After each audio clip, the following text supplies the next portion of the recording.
You have stumbled into Bronson Creative, which is my studio. And this is a series of interviews I've put together where we get rid of all the gatekeepers and we talk about the reality of being a creative. Today, I'm going to sit down with Seriina Covarrubias, the co-director of In Between the Mountains and the Ocean, an anthology film that takes place across all of LA County. We're going to talk about how she worked with multiple directors to bring this vision to life. We're going to talk about how to get into film festivals. We're going to talk about how global pandemics and natural disasters changed what the film would even be about. Without any further delay, let me introduce you to Seriina. If you're going to shoot a movie for no money, you might as well experiment. You might as well go to town because once you got someone else's money. I've been going downhill with the budget since my first film because I just I want. Oh, really? Because I want to do more experimental. I want to try new things, and it's like when the budget started going up, everybody was just like, "Oh, we need to do it this way because we know that'll work." And so my last feature that I started in 2018 too. We finished it kind of during the pandemic, all the post and ADR, but it was completely improvised. And so, and we did it for $7,000 in 7 days with less than 7 people. It was like these limitations that made it really possible because I was like, nobody's going to this movie that I want to make. Nobody's giving me $100,000 for it. But I was like, but I got like $6,000 or $7,000 I could throw at it and see what happens if I do it over a couple years. And so it was great. And it kind of started this company. And now I'm talking to filmmakers like yourself, which is I think all these byproducts that happen of it. But so you had this movie. It was it was supposed to be 4 pieces, it sounds like, that were like anthologies, all about the story of LA. Those 2 filmmakers, through whatever happened, kind of dropped out. You had the last 2 pieces, you kind of find a way to fuse together. And so at what point did you realize we want to make this into a feature, even with them gone, as opposed to just have your own 2 individual films that you go to film festivals? Could you talk about how you connected those dots? Yeah. Richard. Richard was the one who pushed for that. And Richard's the director of the third part, Richard's, right? He's the director of the Ocean segment of the movie. And Richard was convinced that we needed to do it as a feature. And, to be really honest with you, if you had asked us when we started making these movies, if you had asked us, hey, I want you to make a feature, Richard and I probably would have been like, oh no, that's too overwhelming.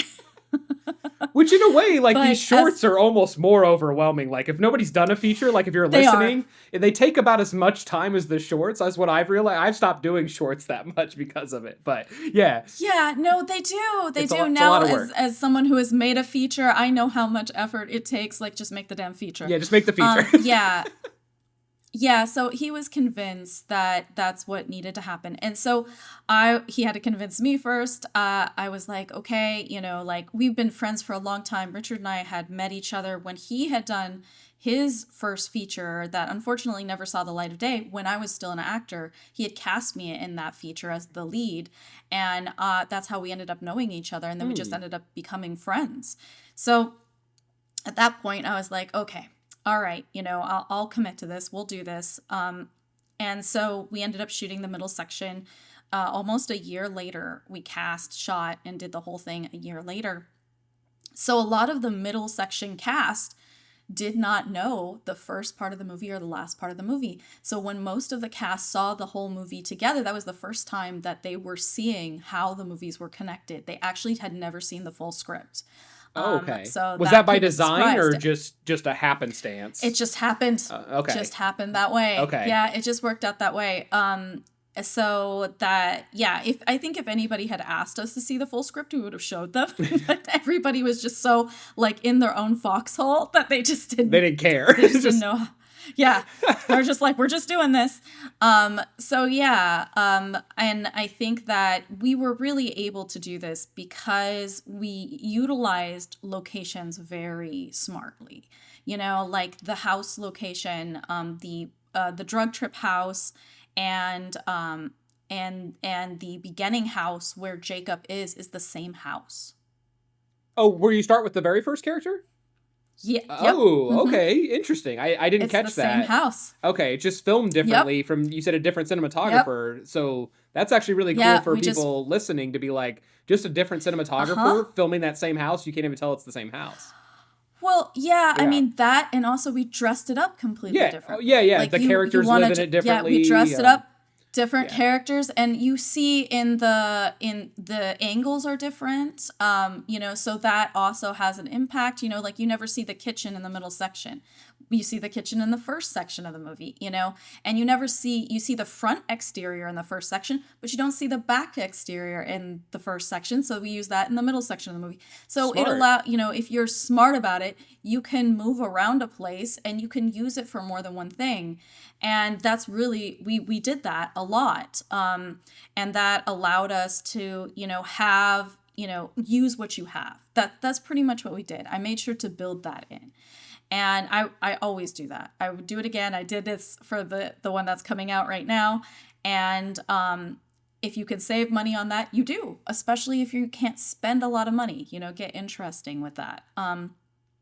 So that was one of the things that allowed us to do that. I will say that the middle section, the middle of the movie, cost more than the first section of the movie, because we had like more cast, and we did, we kind of like spanned out the locations because we had to shoot both up in Altadena and all the way down in Long Beach, and then we also shot a little bit in Culver City. That cafe shot was in Culver City. Yeah, I don't know if this was your experience, but yes, every time I've had to go like do a pickup scene to fix a project or something, that's the most expensive part of the whole movie. And you're like, oh my God, this is brutal. Like we didn't like, but you just don't know. And it's whenever you get to that part, then you're like, oh, we could have done this, but we didn't do this. And, but so you have this movie, it's this anthology. I was trying to rad my brains whenever my second feature premiered at Rain Dance in London. There was a film there that was an anthology that was like passed from filmmaker to filmmaker. So like the first one would do like 10 minutes. They would pass like the last minute of that film to the next filmmaker. They would continue the story and so on and so forth. So they filmed it over the course of like 6 weeks with like 6 different filmmakers, but it was the same exact gear, same exact crew, same exact everything.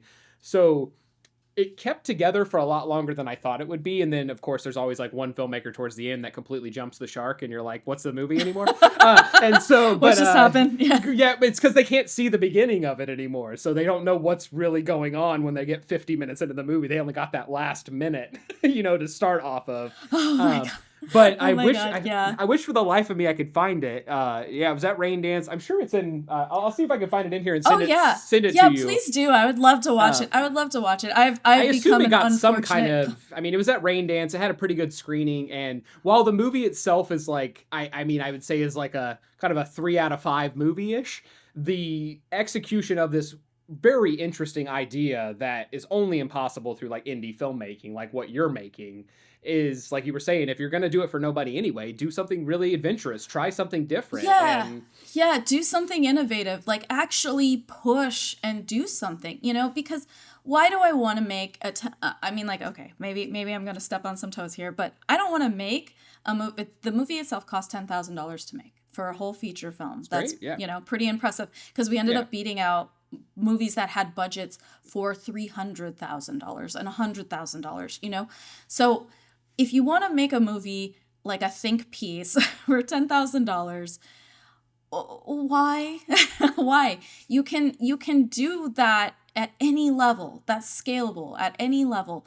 Do something interesting. We have, especially now, we have so much technology. We have so many things available to filmmakers, more so than you or I did, when we were making our first feature, we had gumption. That's what we had. And a lot of credit card debt. Oh yeah, that's too. And student loans, like, and so many headaches. Yeah. So I think if you're gonna do that, like if that is do something interesting, because so many people have access to regular tools now. You're gonna have to set yourself apart.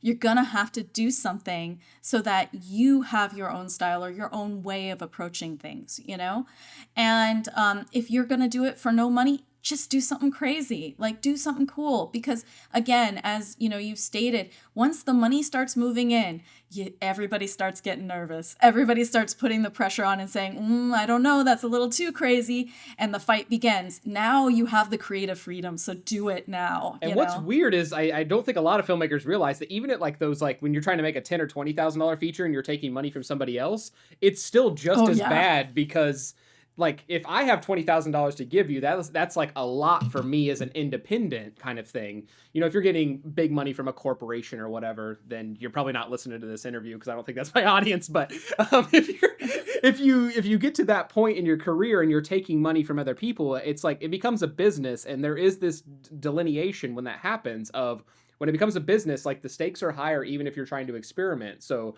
to your point, Yes. like if you could take that $10,000 internally with a couple of people that are working on their own things or whatever and come in, and that's how I did Seize the Carp. It was like, it was $7,000. See? Everybody got paid $1,000 for the week, and then I edited it over 2 years, and it's Beautiful. done. And so I basically, it was like a flat fee to them. It was oddly the cheapest movie I've ever done, feature, and the only one that I paid everybody up front. I'd never been able to pay everybody Wow. up front. It was always like $100 a day, and points on the back end was like the most I could get it to. And so, but this one Yeah. was like a very small thing, but also that requires me to be, I'm the sound mixer, I'm editing, you know, it's improvised. Oh So I'm yeah. putting a lot of emphasis on the actors to, and the cinematographer to pick all this up. And, but yeah, so could you just talk about, we talked right before we started rolling that you have another project in there, and it sounds like that one was probably fed a little bit from what you learned from this one, right?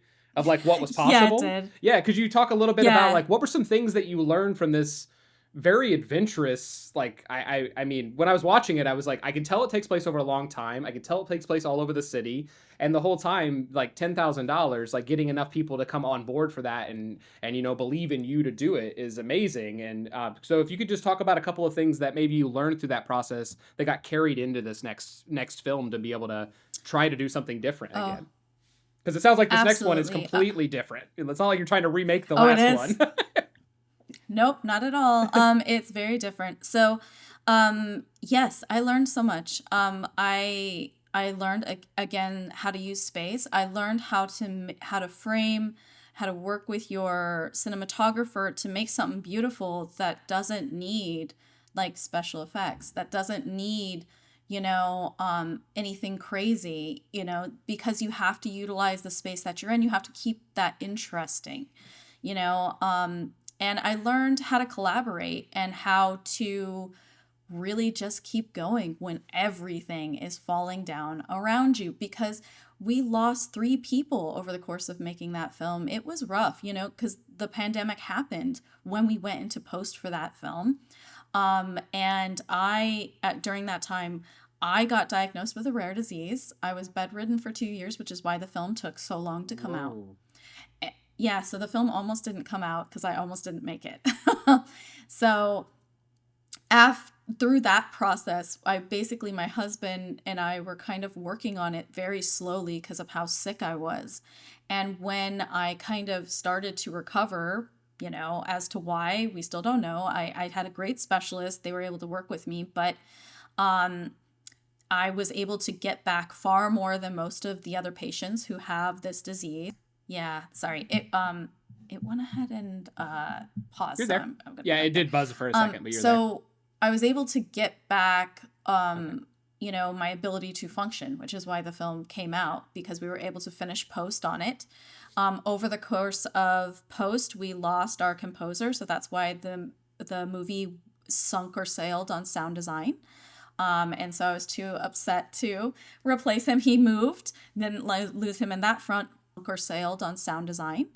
And so I was too upset to replace him. He moved, That didn't was one of my lose him in that questions because front. there's like a lot of really bold choices in there, and then finding out like these. I when I talk with new filmmakers, because I think a lot of them think that they're going to be able to decide what everything is on screen, and just like until you have a billion, even when you have $1 billion, that's not going to happen. But it's like there's a lot of things that just happen, and you have to go like, okay, that's just the movie now. And so I think people hearing this story is, yeah. So Yeah, I mean, all yeah, that must have changed what even movie making is to you then. yeah. I will say that, I'm very grateful for Breaking Bad because it inspired me as far as the sound design was considered. It made me see how sound design really is a tool that can be utilized. And the score in the movie as of right now is the sound design, is where we choose to bring nature noises in I wrote it down. I and was like, where I we don't think choose there's to any not like music in this. There is no, none, there right? isn't. Yeah, yeah. There's absolutely none. There's like one section where there's music for a brief moment, but you know it's very intentional because it's showing a certain thing in the movie. But it gave me a really good conceptual idea of how to utilize sound design and why sound design is so important. Because I think that that gets left out for especially for first time filmmaker That's movies. a hard place Um, for indie filmmaking. I mean, it's something that I've always. My next feature is going to have a lot of sound design because now I know more about it. But it's been kind of like yeah, a mystical thing for so long, and I think yeah now more filmmakers are exploring it like your because that's one of the first things I was like I don't think there's any music in this thing, and I was like but I no, could hear all the nature and I was like whoa it's like I feel like I'm sitting in the woods with these people but you would like I was blown away because most filmmakers would just pile it full of like canned music. And I was like, which would have yeah, no, arguably absolutely made not. it like less impactful. So Yeah, I mean, music has it helped me develop a sense for where music needs to be intentional, and I do thank my dad a little bit for that because he was a Latin jazz artist, mm, and it you know my husband and I had edited a pilot before this feature came out called Fizzle Bottom's Institute of Magic. It was a web pilot, and basically it's a comedy, and that one we had worked really intimately with a composer, and it helped us have a good understanding of how where music needs to be and where it doesn't need to be because in mm, comedy it's a lot trickier. yeah. And so when we did this without music, I was like, you know, I worked with Mike Jimenez on this, and he really helped. You know, we had to work a lot together, and it was a battle for us to get the nature noises to be where we needed them to be for this. But he had this comment after he was done. He's like, I don't know how you hear sounds, but sound must be painful to you because of how you move the sound in the movie and what you kind of show people the experience of nature as a sound is. And I think I'm just very sensitive to sounds and overall, so it was easy for me to kind of zero in on something like sound design. But that's why at some point at the end, towards the end of the movie, where we're showing you, you know, kind of how nature connects all of us, the noises become overwhelming. And it's that way on purpose because a lot of people, when they think of nature, when they you know, want to wax poetic to nature. They're like, "Oh, it's this beautiful thing." No, it is beautiful, but it is also powerful and terrifying. It is all of those things. We are part of it, you Yeah, know, and yeah. we are that too. You know, so I think it was important for me to show in the movie how powerful that aspect of our existence is. And is this pre this because this is all happening too before like what you were saying in 2025 like with the fires and everything. So like this kind of Yep. understanding of like Oh God, which yeah. which really Hmm. now just blows my mind that like the movie doesn't feel like even I just watched it and it feels like it's about something different now that I'm talking to you, which I think is really interesting about it. And because you're saying like the power of nature and And little did I everything and know. like we're both from yeah like of just like how powerful that can be and you being able to get into it in like a sound thing was this something you kind of like with sound because you said you went to did you go to school No, for film no, I at did San Diego not. State? Okay, so all of this is kind of like it's probably better that way, but that because that's why you're much more adventurous and you don't have to like work backwards. But uh, yeah, so like because I don't think there is a lot of and somebody will write this in the comments if I'm misspeaking, but that it feels like when you get into the filmmaking. And I notice it even as a teacher that I start with just the visuals, like because that's what it is. It's a visual art form, and so it's like you got to learn how to tell your story visually, and then I've started to get where it's like they come back in and then they like sound design their silent film from that first week, but they do that like 6 or 7 weeks later. So now they understand, and now they don't have the sound from that first movie because it was completely silent. And now like what does that world sound like 7 weeks later? So what was kind of your, I guess I don't know the best way to put this. Your kind of like spark to be like, I really want to attack this like from a sound design thing. Was it just that the composer moved away, or was there something prior to that?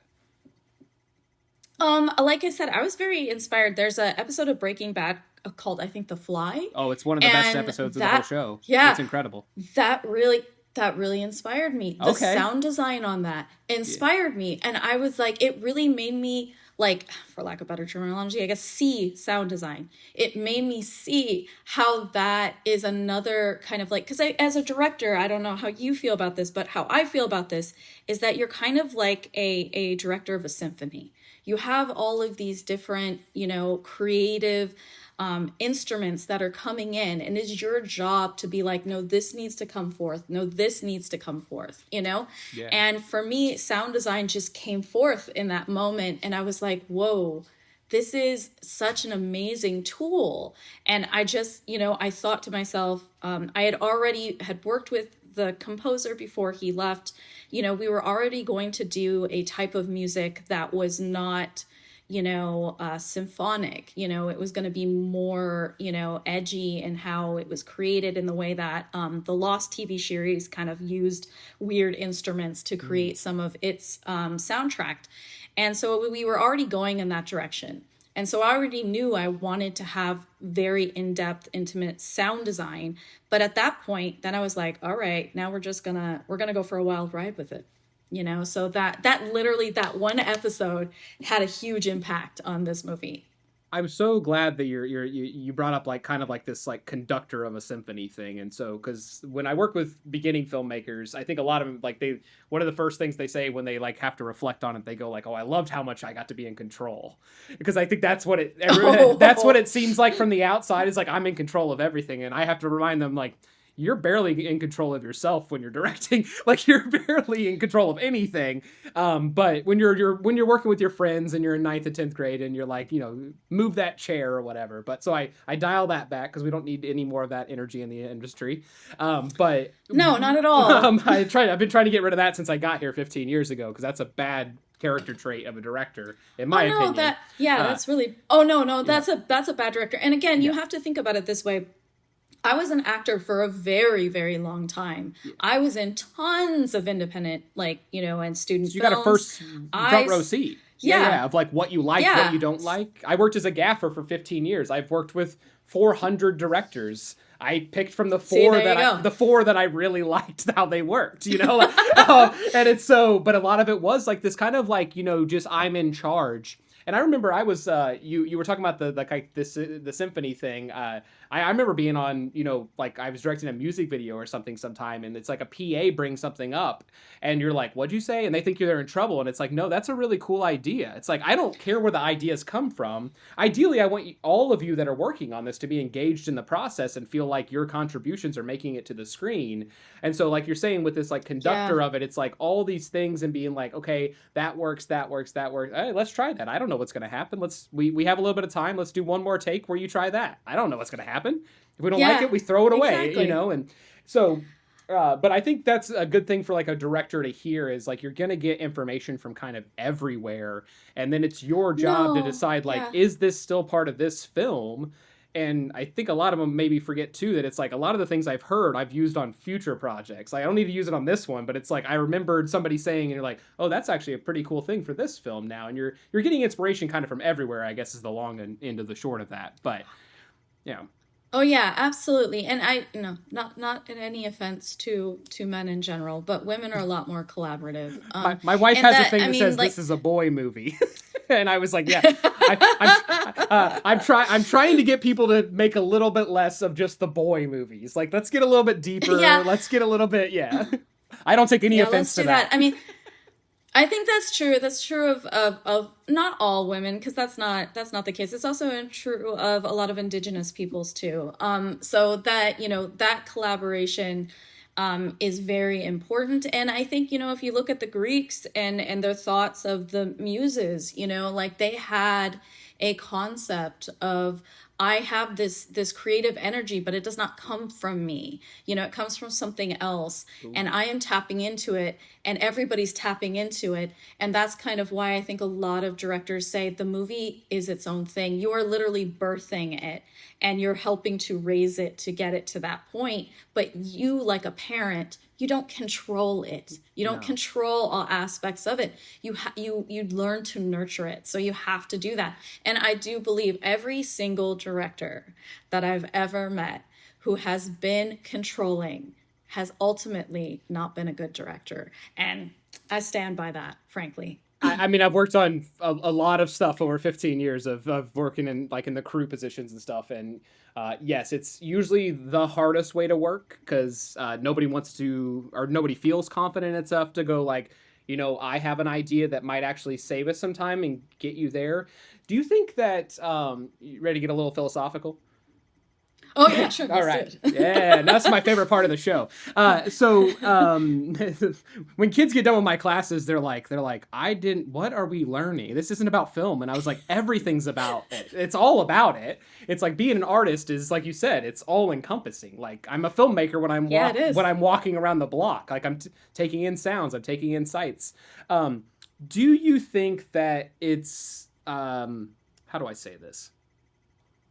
Guess I can always cut out this blank air here, but do you think that it's a lot of filmmakers don't know why they're making the film? Like not like why they're making it right now, but like what is it about this film that you feel like it has to be? Because that controlling part. I think is because there's got to be something in there about like the why of like why I'm making this that brings on that control element of like I don't know where they're trying to take it Um, to or what they think it might become um or like I said yeah, it'd be kind yeah. of philosophical because I don't know if there's an answer but like Yeah, no, I think I know exactly what you're talking about. I think a lot of that is cultural, because we have this concept that directors are someone who tells you what to do, you know? oh Like I okay think that position of authority lends itself to your ego. And when that starts happening, you think that you control it because you're somehow better than everyone else to be allowed to control it. And this is your quote unquote vision. And that's what makes you amazing. And I think that that just kind of feeds the monster, if you will. yeah. And I think it's a misconception of what directing actually is, frankly. And it's like a cultural myth. I do know that it's been passed on to younger just consumers, younger filmmakers, younger artists, and so that's why I think these kind of conversations where we're kind of dispelling it a little bit and talk about it in a different light, because it sounds like we have a general like philosophy of film that it's like I don't know what the film is going to be. I could care less. It's like everything I'm going to learn through the process is why I'm doing it, and if I'm not going to learn anything, then I don't want to do that film right now. And so, Yeah, yeah. but yeah, how do you think Uh-huh. we get it to like younger filmmakers? And because there is like it seems like over the last, if you've been here like 20 years, I've been here for 15 years, there is a general change that I do feel is happening, which I think is going to be positive. I don't know how long it's going to take, but I think there will be some positive. But how do you think we keep talking about it as filmmakers that have been doing it for a while to make sure that like that energy from whatever culturally people think that being like this, it's the starving artist, the toil, like I gotta be whatever. How do you think we can get that, like share that with newer audiences fast, like new either consumers or creatives, I guess, like to try to get rid of that energy? Um, Yeah, I mean, one thing that I personally do, I mean, like, it's a very small thing, but like, I did this when we screened our last short film. I had everybody up there with me. I made sure that everyone from the DP, whoever wanted to come, PAs, whoever, they stand up on that stage with me. Oh, okay. Because the truth of the matter is that filmmaking is collaborative. You cannot do the thing without everybody from the big top to the bottom. And it's not even top to the bottom. It's everybody has a role and they are all needed in order to make this thing happen.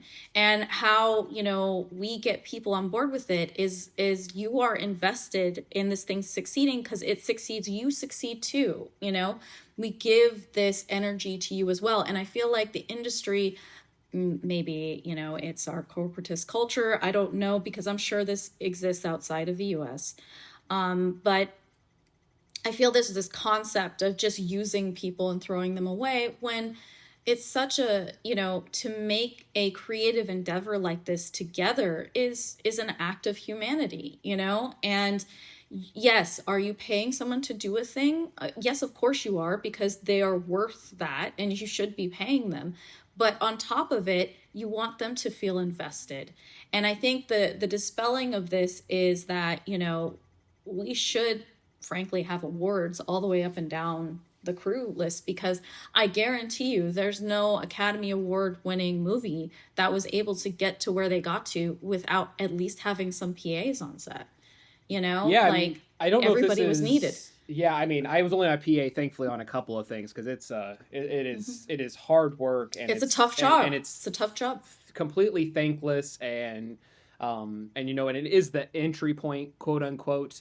But yeah, because I think there was fights of them trying to get like unionized for a while, and I don't know how far Yeah, I saw that. how far they've gotten along with that. But you bring up a good point that you know, one of the first things that like filmmakers, whenever I'm teaching them in high school, they usually just put the film up. There's no title card, there's no credits, there's no nothing. It's just like that's the movie. And the first thing I make them do is make credits. Like they can't turn a movie in without credits, or it's just it's an F That's until you great. fix it. Yeah. It's like, you know, it's incomplete, my Yeah. friend. Yeah, yeah. I was like, you didn't make that all by yourself. I just watched everybody in this class help you. So like, what did they do? And so, but you That's a bring very up, good teacher. yeah, you bring up a good point because yeah, one thing that really bothered me, and you know, and there have been a couple of films that I'd say would be a film by me, but it's like because I made an experimental film completely by myself, like I did everything, Yeah. I'm in it.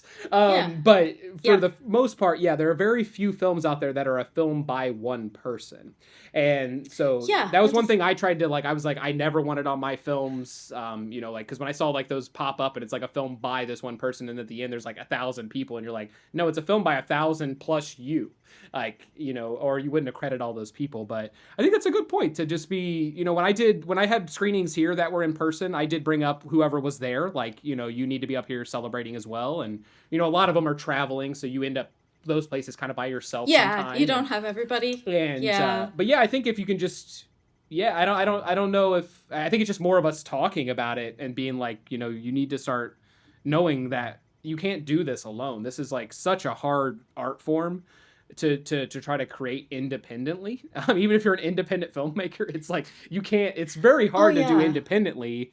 And even if you have by yourself, there's probably 100 special things like of like all these people that were like cheering you on while you were making, you know, your weird experimental 3-minute film where you were scratching on plastic and whatever you were doing. I'm just making it up. But, someone help give you the world yeah, yeah. in It's which you like, or felt I have like comfortable stuff. enough to make that. Yeah, I have something over here that was like given to me from a friend that's going to be a prop in another movie, and like that's a special thing. So without that, I can't do this scene because you gave me this thing. And so I think just getting, yeah, like you were saying, just getting people more on board of like crediting people and realizing that how far that goes of just like recognizing what somebody Yeah. did. Like, yeah. Exactly. And I honestly think social media is playing a really good role of helping to bring that to light, because we're seeing accounts from people who do not do the above the line jobs, and they're talking about their job and what they do, and people are really fascinated by it. And I think the more visibility of that, and the more just making sure that you as a director are including everybody, I think that changes over time. And I think we have more of an uphill battle because the United States is a very self-centrist place, but I don't think that it's impossible. And I think we're all finding out, in real time as we go through what all the various things that happen in our country, that it is important to have community. And filmmaking is a collaborative art. It is not a self-focused art. So it's important to acknowledge that. And if you don't want to collaborate, then maybe this is not the art for you. I just have to say that. Yeah, you might just be an experimental filmmaker and you have your camera and you do your own thing. And some of my students figure that out. They're like, oh, I really don't like the working with other people in this part of it, but I like it in this part of it. And you're like, well, maybe you write alone and then you do the rest of it collaborate. Like, and so just knowing that there's so many different entry points, I think is a great thing for everybody to know. And it might also be that you're Yeah. collaborating with 2 or 3 people. Like I think you just see these big film sets and you're like, the only way to control that is by yelling at everybody. And that is because, you know, most of the behind the scenes I watched as a young child was mostly people that looked like me yelling at actors. And so, and I realized immediately, I was like, I can see, because I mean, as a director, I can see nonverbal expressions. I can tell when you're uncomfortable, and I can start to see these micro expressions. Yeah. And it's like, those actors are not having it. And I started to know it on set too, when they would like, directors would give feedback or say something, and I'd see the actors And you were talking about being an actor and on other things. It's like I'm not an actor per se. I got one paid actor job on a commercial a friend did, but I took acting classes for like 6 months when I got to LA because I was like I wanted to know what that experience was going to be like, and it's terrifying. It's terrifying to get up in front of a crowd of people, put on this performance, and at the end be like, cut. Oh, it was out of focus. You're gonna have to do that again or whatever. And it's like I don't think like the level of stress that comes under an actor. So making it a little bit more comforting place because it's like we're all creating here. We're all creative people, and we just how do Yeah. you create best? If you don't create best when somebody's yelling at you to make it better, that's not gonna help me. you know? No, no, you don't. And you want them to feel free enough. Yeah, yeah, especially with actors. Like I like to think of myself as an actor's director, because that's, where I came from. And it's important that they have some level of autonomy in input in what they are doing. And you do have to be like, no, no, no, go this direction versus this. But you want them to be free enough to play a little bit because that's where the best stuff comes out. Like, I It's don't care incredible. how I've written a line. If it comes out of your mouth a certain way, that means your subconscious, there's a part of you that wants to say it that way. Let's go there. Let's see why.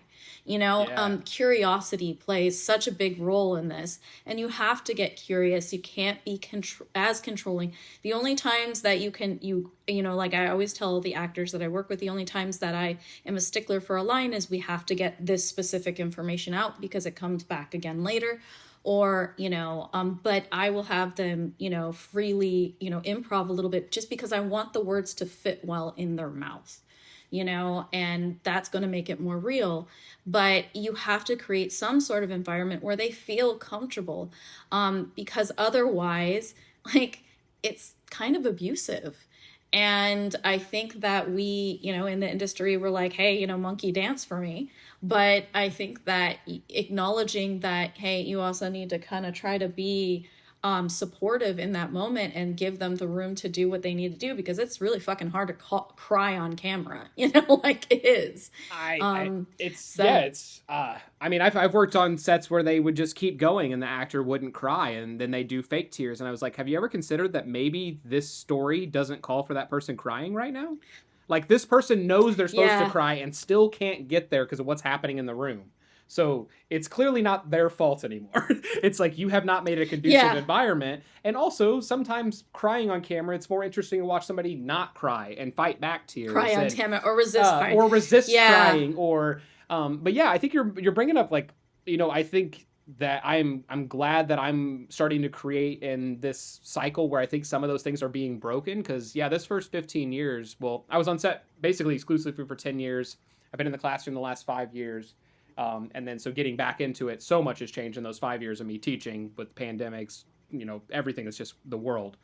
And so oh, I'm sure. but you bring up a lot of really good points about that, especially if you're making movies at these kind of budget ranges, and you're asking your Yeah, friends to like believe in you, and most of the people you're working with at these levels know you or know of you through somebody else. So it's like you're effectively working with your community, and they all want to be there to support you. And so I just don't. Yeah, I don't understand the yell. And even if you're paying me $700, $800, $1,000 a day, it's also just still not it's not worth acceptable. it. It's just still not acceptable. No, it's still not. Yeah, it's still not okay. Like you need to have manners. Yeah, You you need just to need to like be. actually But I think there's respect people you're like, working with. yeah, I think the fact that the entertainment industry is so gatekept, I think that it's such a small amount of people that actually can even get into the first set of gates to actually be able to try to work in there. That once you get there, you just start picking up on whoever's at the top, and a lot of times that's where the ego, that's where the things are at that are probably vestigial things that are on their way out, hopefully. But yeah, those Yeah, are yeah. it's tough. Yeah, the industry itself has kind of like collapsed in itself. And Yay! my personal feeling on this is because of the toxic decisions they were making. Yeah, yeah. And I think you when you do get to a point where you're like so gatekeepy, when you blocked everything off, what happens? It just kind of crumbles inward. And that's essentially what happened, with, the studio structure and whatnot. And so I hope that from this point forward, indie film is going to start to have its heyday because we need people want to watch story, they still want to interact with story, and making a $200 million movie for every single instance of a story is not sustainable, as we all saw. So now that's going to mean that people are going to want to fund lower budgets and to experiment more, to connect, So I think that there's potential right now, like for you and I, to see a very different world than what we both were trained in. And I think that's a good thing, I think it's tough. It's going to be rough to go through it, especially if that was your main income before. But I think that the outcome will probably be better. Whenever I found out we found out last March, right before spring break, that the school was closing after 13 years. It would be closed at the end of that school year. So, Oh, yeah. and when I realized, I was like, okay, I'm gonna go back into being a full-time artist again. I'm gonna I'm putting out like online courses and stuff, but it's like, okay, I'm gonna go back out into that world. But everybody was like, are you going to go back to being a gaffer? And I was like, absolutely not. For one, that job doesn't exist anymore for what I'm doing. So, and also I haven't done it in 5 years. So calling me 5 years off of working is just not going to work. But No. like you were saying, that we are getting into this, kind of shift and everything. How do you think we convince filmmakers that are in this shift right now to not, because what worries me about it is I think that some filmmakers are going to see an end to get into the industry part of it because there's so many holes right now. And when I think there is going to be an actual, I think there's going to be a middle-class filmmaker again, and I'm so excited for it. But Yeah. how do you think we get them to like the people that are on this path right now that are being shoved out from the industry to be like, it's okay to not be in that group anymore. You can make on your own. Uh, How do you think we can, yeah. I don't know how what I'm actually trying to ask, but I think that the default is going to be that I'm going to try to go back to everything I know.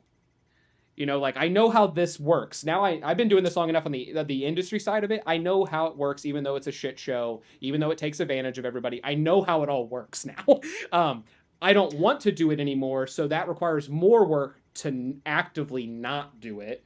So when you get into Yeah. troublesome positions, you default and you go I just got to go back over here to kind of survive, even though I know this is not the best route. So what do you think we can do to help Um, filmmakers know that there is people like you and I out there that are doing it? We're trying to find that way, and because I think that's where the community is going to come involved. But I am worried there are going to be a lot of yeah. gatekeepers that crack open their gate a little bit just to get naive people in and then shut it again, and now they can manipulate it again. That's what I'm kind of worried about. But Yeah, so I mean, I think technically we're already doing it, right? yeah. So we're putting this information out in the world, and this is, especially through social media, this has a lot more power than a single gatekeeper.